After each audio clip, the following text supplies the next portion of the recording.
Hey, what's going on, everyone? Joe from Hogging Out. Sad video today, man. Shed some tears, no doubt. Bringing you guys the sad news that Gail passed overnight. She passed away. Last night before I went to bed, she was fine. She was active. And I'm thinking, she's on her 13th day. After pre-lay shed this morning, today would have been 14. I called a couple breeders over the last few days, and they said, don't worry. Sometimes they can go 15, 16. Usually after 15, 16. You should start worrying about it. But I figured, 13 day, they say 8 to 12 days is the most common that they lay their eggs after pre-lay shed. And last night when I went to bed, she seemed fine. She was crawling a little bit here and there. So I went to bed, woke up this morning. 8 o'clock, I noticed her face was pressed against the tub. I opened her terrarium. She didn't move. I opened up the lid on the tub. And I picked her up by her neck, and she was just lifeless. She wasn't moving. So I said, oh, shit, no way, dude. So I picked her whole body up, tried to move her a little bit, see if she came to, but no, she passed away overnight. And it's something you learn in this business, I guess, when it comes to breeding reptiles, and I'm pretty sure I'm not the only one that's went through this. So I tried to save the eggs, though. I brought her out of the terrarium. I laid her down on paper towels, put my gloves on, mask on. And I had surgical scissors, so I cut up from a rectum plate, cloaca plate, and cut her all the way up. And the eggs just fell out, and they were all bound together. They were all in different positions, bound 2 or 3, bound together at a time.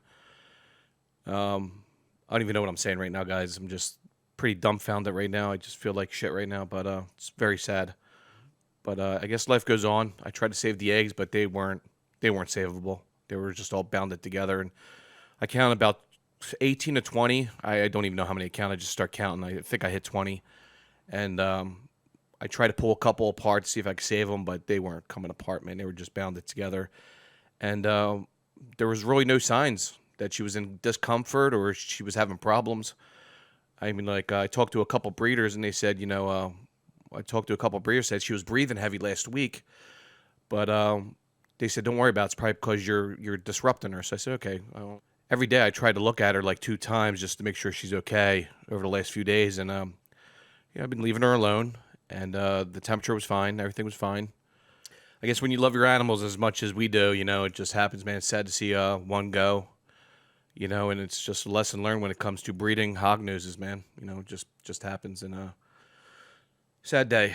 So I did clean out our terrarium really good and sprayed it down 3 times with Riptile spray just in case there was any disease in there. I doubt it was a disease issue. I think it was just an egg bound issue where she just couldn't even pass them down to the lower end to get them out. The last picture I took, which I'll show you guys here at the end, which is the last picture I've ever taken of Gail, which was yesterday, because she was really thick on the upper end, and it just looked like she had a lot of eggs, and I was just waiting for them to drop, and they just didn't drop. And I'm hoping Rosie has no issue passing her second clutch. Should be a smaller clutch, but hopefully more fertile.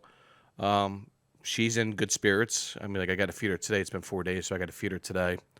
But she's in good spirits. Everybody else is doing good. All the other hoggies are doing good. I got to brewmate 3 more in the next couple months, 2 or 3 months. I'm going to brewmate 3 more of my females, but this is not going to discourage me from not breeding, of course, but I know these things happen, and we just got to deal with it as it does happen. I know it's not an issue with the lack of care when it comes to my hognoses, because I always make sure the temperatures are perfect, make sure I refill their water bowl every 2 days, things like that, and I clean out their substrate every 3 months. Like you saw videos on that, or you have seen videos on this channel about that. So I do love them, I do care for them, but you know what?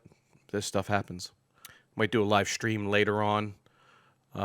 Planning out my breeding schedule for fall 2022 with my other 3 females, and we'll go over that. Maybe tonight I'll do it. I don't know.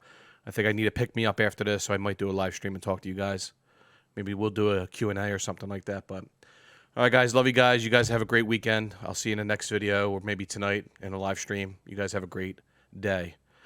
It's Joe from Hogging Out. I'm out. Cheers.